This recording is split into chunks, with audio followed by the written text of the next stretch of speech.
And every enemy that was a part of a wicked scheme to steal what belongs to you, gonna have to give it back. I want to give you a word real quick.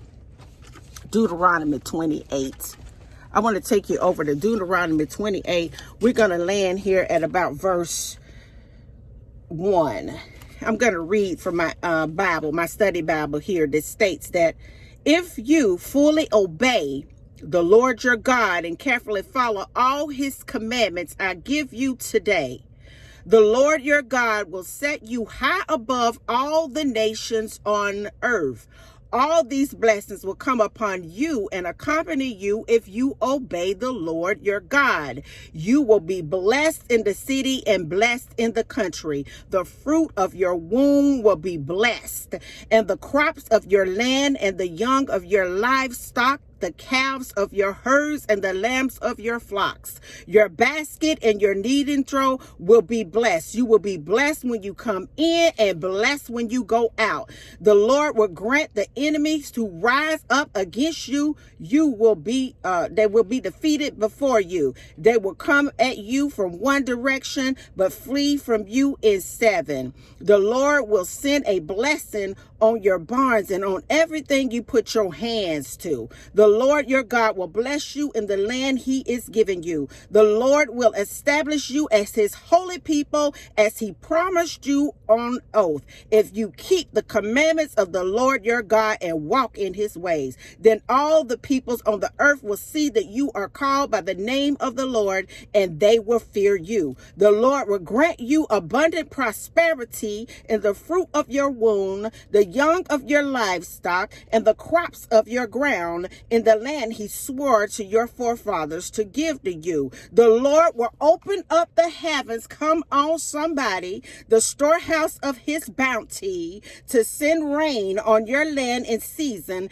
and to bless all the works of your hands. You will lead to many nations, but will borrow from none. Come on somebody. The Lord will make you the head, come on, and not the tail. If you pay, come on somebody, attention to the commandments of the Lord your God that I give you this day, and carefully, carefully follow them, you will always be at the top and never the bottom. Do not turn aside from any of the commandments I give you today, to the right or to the left, following other gods and serving them. I want you to understand that it's other gods that's trying to take God's place in your life. It's people that the enemy has planted right now in your environment that's trying to get you to turn your back on God. Because the enemy knows that if you ever do what has been told in the book of Deuteronomy 28, verse 1 through verse, 14, that God will work for you.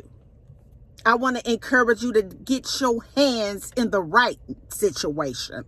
I want to encourage you to get your hands up out of mess and get your hands on the promise. I want you to understand that the enemy took your blessing and they mad because the gig is 100% over with. I want you to understand that your enemy is mad today because they took something that didn't belong to them in the first place, and now the elements in this atmosphere has begun to twist, to bend, to quiver, and to erupt, because a new blessing is crowning for the chosen ones of this word right here. And I got a question for you today. So what you gonna do? Are you gonna continue to be obedient and keep the laws and commands of God so that you can go ahead on and push this blessing through in this environment for you? Or are you gonna turn back and listen to people that are manipulative, that are wicked, that the enemy is using to keep your inheritance? It is time for you to stand in your power. It is time for you to awaken from your slumber. It is time for you to align with the frequency of heaven. It is time for you to stop playing games. It is time for you to be obedient to the will and word of God. It is time for you to turn away from all the wicked dealings and all of the pagan rituals and things that these people do in this world and turn to God. It is time for you to stop worrying about what you're going to do in this bill and if that bill is going to be paid. It is time for you to understand that if you seek the kingdom of heaven and all of its righteousness, that all things will be added to you. It is time for you to possess what the enemy has stolen for you, because they mad, because the blessing they took, they're going to have to give it back because of you. And until the next video, guys, peace, because I believe that you got what it takes. Bye now.